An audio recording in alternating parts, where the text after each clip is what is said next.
reason why I wanted to do this was because in my talks and my conversations out there, all of us are talking about the exact same thing. Zero waste, less pollution, circle economy, and it's really key to just coalesce and bring the movement together because textile recycling specifically is an enormous challenge. It's huge, and it's going to take the whole industry and more than the industry to tackle textile recycling. So my hope for this meeting was I have some kind of baseline information I want to share, but more than that, I want to open it up and have conversation because we have members of LA City here, we have manufacturers and brands, we have actual textile recyclers here, and a manufacturer, and just like a great group of people. So I think it's really important that we're all here in the same room. Now let's talk real quick about the magnitude and the mass of textile recycling. Okay, there's very scary stats out there.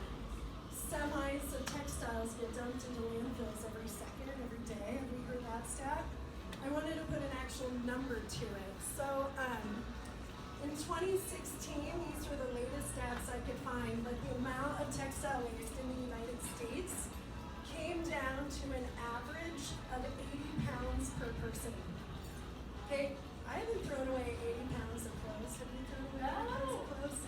So this is average over consumers, industry, not just the fashion industry, but we have to think hospitality industry too.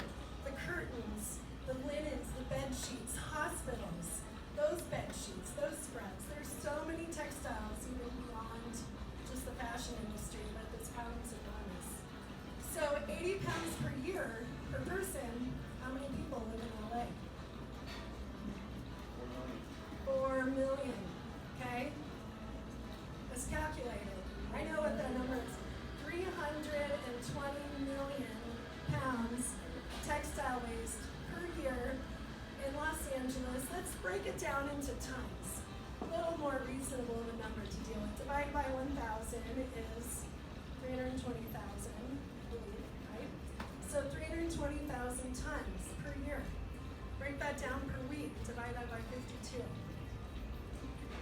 It's like 6173 or something. So like 6,200 tons of textiles per week. The city of LA alone is going to need to figure out how to manage for us to be a zero waste, true circular economy.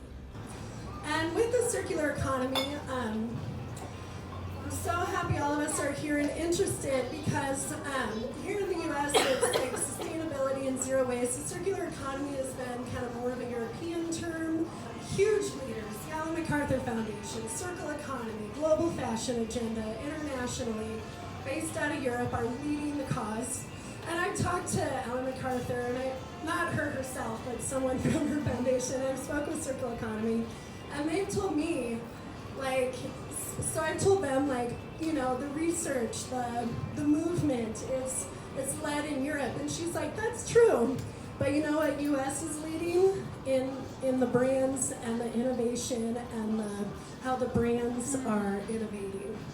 And I've heard that from both Circle Economy and Ellen MacArthur. So we're on different, movements. The political environment's a little more conducive to environmentalism in Europe right now, but we'll get through that. Because even if Outerknown, had your perfectly zero waste circular take back system, is every customer going to send it back? No. If I manufacture and sell underwear, like soft goods right here, will a rental model or a take back system work for underwear? No. It doesn't work for every product. So some products just are going to get thrown away. So there has to be, infrastructure to gather those products and collect them. So there's a couple principles of a circular economy that I want to lay out here. So Number one, recycling should apply to true end-of-life products. We need to reuse and repurpose and remake and restore as much as possible. And true textile recycling would be end-of-life products. So I have here, as I'm sure Riva, our little 5-year-old here might know. Okay. Yeah, but look at the stain. Can Goodwill sell this if I donate it to Goodwill? Okay, what's Goodwill gonna do with this after I donate? Or burn it? Or but I mean, I've tried to get that stain out. You know, so what are we gonna do? I'm gonna sneak it in the Goodwill pile and hope for the best. That's what most moms do. Okay. Number two, we need to design our packaging and our products for recyclability, and this would be the manufacturers. We have to think about how this can or could be recycled as a part of the design process. That's a big key. And then there's a lot of principles of the circular economy, but a third major one for this purpose is recognizing that these technologies and these materials, they are more expensive right now, but that's because they're newer. They haven't scaled yet. And we have to realize, and this is kind of where policy and policymakers can come in, is that virgin raw materials, virgin cotton, virgin petroleum, these aren't accurately priced for the true cost of their production model. I want to cover kind of the major steps of recycling, and in each of those steps are an infinite number of smaller steps, but there are some major steps, because this is kind of where the challenges of this 6,200 tons per week that we're going to have to manage in LA somewhere, somehow.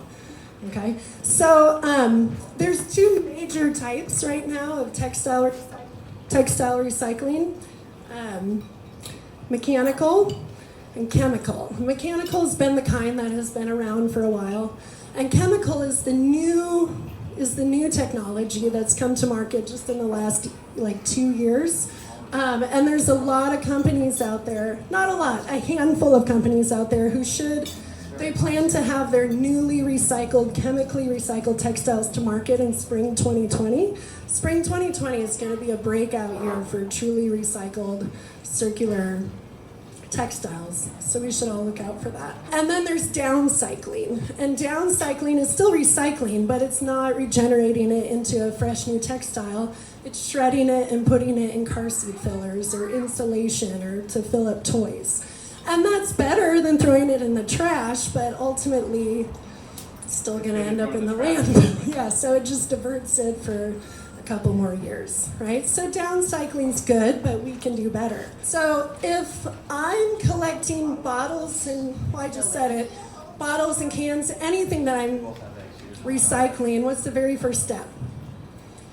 The very first step. Before sorting. Clean it? Before cleaning it. And then she had Collecting the bacon, right? it. We gotta collect it. We gotta collect all these textiles somehow. There has to be infrastructure. Perhaps every HOA, should have a purple bin or a pink bin that's meant for textiles. Perhaps every grocery store needs to have a bin that I take my tote bag, drop my clothes in the bin, now I have my reusable tote for the groceries. Something. We need to have publicly accessible, consumer accessible collection points. A lot of the talk in LA right now is on the industry side, collecting the scraps, collecting the pre-consumer production waste, and we absolutely must do that, but we also have to think of the post-consumer textile side too. And then the second step, we just said, sorting. Sorting's a huge challenge. How do we sort 6,000 tons per week of textiles? Blazers. Oh, lasers, yeah. Where do blazers come in? Yeah. And that's something I'm hoping iCollect can talk about because sorting is a huge challenge. New technologies, soon, hopefully spring 2020, coming to market, some larger machines. Like fiber sort out of the Netherlands is kind of a big one that I think the circular economy industry has their hopes on. But that's like near infrared scanning where they can, through infrared technology, can scan and pick out piece by piece. This is polyester, this is rayon, this is cotton, this is blue cotton, this is red cotton, this is green cotton. Okay, so it's a big challenge. My next prop. All right. So it's my husband's jacket. He wears it all the time. I stole it from him today. It's Levi's. It's classic, 100% cotton. It's not end of life. He'll probably have it for 20 more years, I hope. But let's say it found its way in the trash, all right, and found its way in that, huge warehouse somewhere in East LA that's housing our clothing that we're collecting, okay? Is this ready to recycle? Why not? The buttons. There's a lot of buttons on this. There's buttons back here. There's buttons under here, okay? Grommets, studs, your zippers, your buttons.